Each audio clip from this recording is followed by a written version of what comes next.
सूक्ति number 11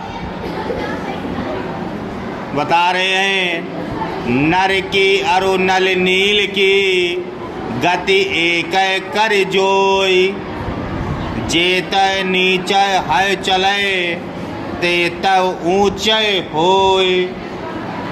यहाँ पर आप प्रसंग में लिख सकते हैं कि बिहारी जी ने नर यानी आदमी को, मनुष्य को, व्यक्ति को, और नल यानी हैंड पंप को, दोनों को एक समान बताया है। ठीक है, यह प्रसंग में लिख सकते हैं। व्याख्या क्या करेंगे? कह रहा है नर की, जो आदमी होता है, व्यक्ति होता है, नर है ना, नर की, और नल नीर की, और नल से जो पानी निकलता है, नल से जो पानी निकलता है, जो आदमी होते हैं, दोनों की प्रवृत्ति एक जैसी होती है। गति एक कर होई, गति का मतलब जो चाल, दोनों की जो चाल होती है वो एक सी होती है। क्यों? ऐसा क्यों? चेतय नीचे है चले, नल को तुम हैंड पंप के हैंड जो जहाँ हाथ पकड़ा जाता है उसको जितना नीचे ले जाते हो, पानी उतनी तेज तो निकलता है। थोड़ा करोगे थोड़ा निकलेगा, आधा करोगे थोड़ा तेज, और ऊपर से नीचे जैसे ही लाओगे नीचे तो पानी क्या होगा? और तेज निकलेगा। होता है ऐसा कि नहीं होता?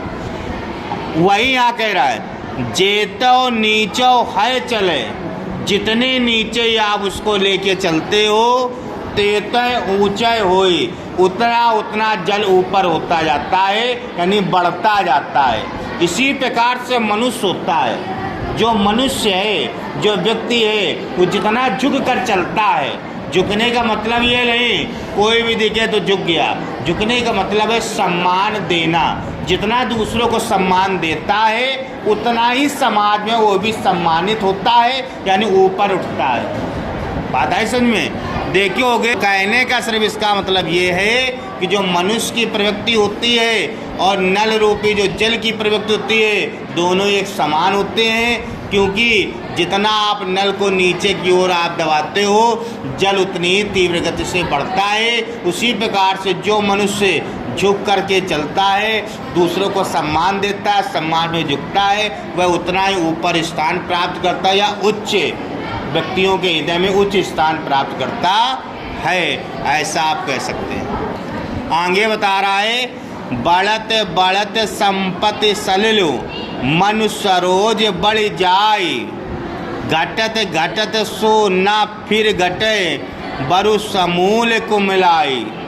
कह रहे हैं जो संपत्ति सलिल, सलिल का मतलब जल से है, संपत्ति से मतलब धन से है। अब इसमें प्रसंग क्या लिखोगे? इसमें प्रसंग ये लिखोगे कि कवि ने यहाँ पर जल और कमल की तुलना मनुष्य और संपत्ति से की है, मनुष्य और संपत्ति से की है, उसके बारे में बताया जा रहा है। क्या रहा है? बढ़त बढ़त संपत्ति सलिलु, जिस प्रकार से एक तालाब में जल बढ़ता जाता है, क्या होता है? जिस प्रकार से एक तालाब में जल में वृद्धि होती जाती है, तो उसमें क्या होता है? मन सरोज बढ़ जाए। सरोज माने कमल, सरोज माने क्या होता है? कमल ही तो होता है, सब कमल का ही तो पर्यायवाची है। तो कमल भी क्या होता है? जैसे जैसे जल बढ़ता है वैसे वैसे कमल भी क्या होने लगता है? बढ़ने लगता है। उसकी टहनी, जितना जल बढ़ेगा उतनी ही कमल ऊपर आता जाएगा, कमल नीचे नहीं डूबेगा, उतना ही ऊपर आता जाएगा, उतना ही ऊपर आता जाएगा। और फिर क्या होता है? घटत घटत सो ना फिर घटे, और जैसे ही जल घटता जाता है, जल क्या हो गया? खत्म होने लगा, सूखने लगा, तो फिर ना घटे, तो वो जो कमल बड़ा होता है वो घट नहीं पाता है। बढ़ तो गया लेकिन क्या हुआ? घट नहीं पाया। तो उससे हुआ क्या? बड़ू समूल कुमलाए, कमल क्या हुआ? कुमला गया, मुरझा गया, उसका पतन हो गया। ठीक इसी प्रकार से मनुष्य होते हैं। जब मनुष्य के पास पैसा आता है, धन संपदा आती है, अंबार लग जाता है, तो कहता है 2 व्हीलर भी ले लो, 4 व्हीलर भी ले लो, सुबह पनीर बनाओ, शाम को रेस्टोरेंट चल के पार्टी करिए, और जो फ़ोन चलेगा वो एप्पल का ही चलेगा, लैपटॉप चलेगा, वो मतलब वो अपने खर्चे में क्या करता है, वृद्धि कर लेता है।